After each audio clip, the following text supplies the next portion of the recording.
আসসালামু আলাইকুম viewers, welcome back to my channel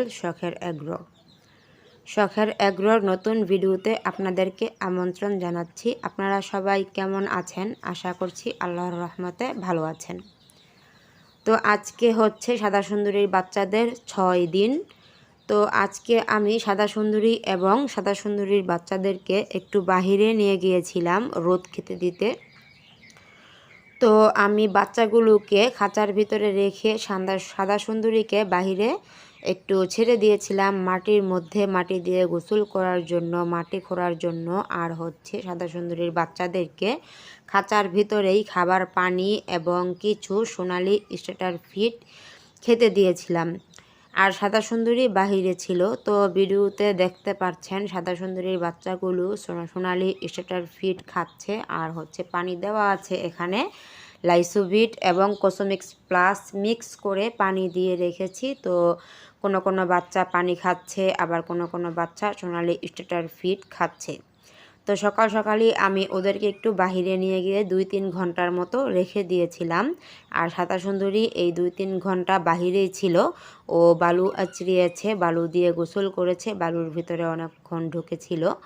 তো এখন থেকে কয়েকদিন পরপরই আমি সাদা সুন্দরী এবং সাদা সুন্দরীর বাচ্চাদেরকে একটু বাহিরে নিয়ে যাব। বাহিরে নিয়ে যেয়ে সাদা সুন্দরীকে বাহিরে ছেড়ে দিব, আর সাদা সুন্দরীর বাচ্চাদেরকে খাঁচার ভিতরে রেখে খাবার দাবার দেব।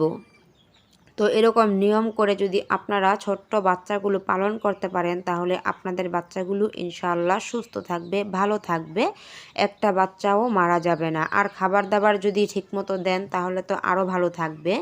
চেষ্টা করবেন সোনালি স্টার্টার ফিড খাওয়ানোর জন্য বাচ্চা ফোটার পর থেকে 1.5 মাস বয়স পর্যন্ত।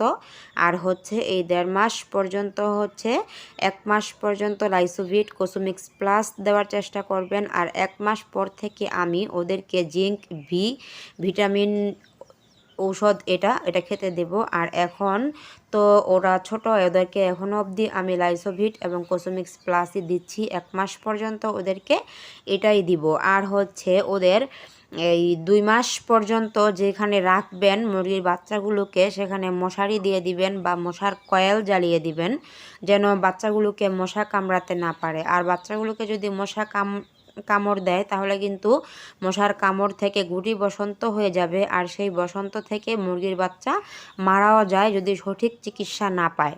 তো আমি এখন অবধি খাঁচাটা আমি সন্ধ্যা হলেই মশারি দিয়ে ঢেকে দেই, আর হচ্ছে সকাল হলে মশারি সরিয়ে দেই।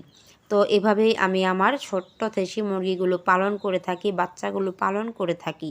আমার ভিডিওগুলো আপনাদের কাছে ভালো লেগে থাকলে অবশ্যই কমেন্ট করে জানাবেন। আর আমার ছোট্ট শখের এগ্রো চ্যানেলটাকে সাবস্ক্রাইব করে পাশে থাকা বেল আইকনটি বাজিয়ে দিবেন। তো সাদা সুন্দরীর বাচ্চাগুলো আপনাদের কাছে কেমন লাগে, কতটুকু বড় হলো 6 দিন বয়সে, আর কীরকম দেখতে হলো, অবশ্যই কমেন্ট করে জানাবেন। আপনাদের একটা কমেন্ট আমাকে নতুন ভিডিও করতে কতটা আগ্রহী করে তোলে আমি বলে বোঝাতে পারবো না। গতকালকের ভিডিওতে আমার ভয়েস সাউন্ড বেশি একটা ভালো ছিল না। তো সেই ভিডিওটা সবাই একটু ভয়েসটা ইগনোর করবেন। তো আজকে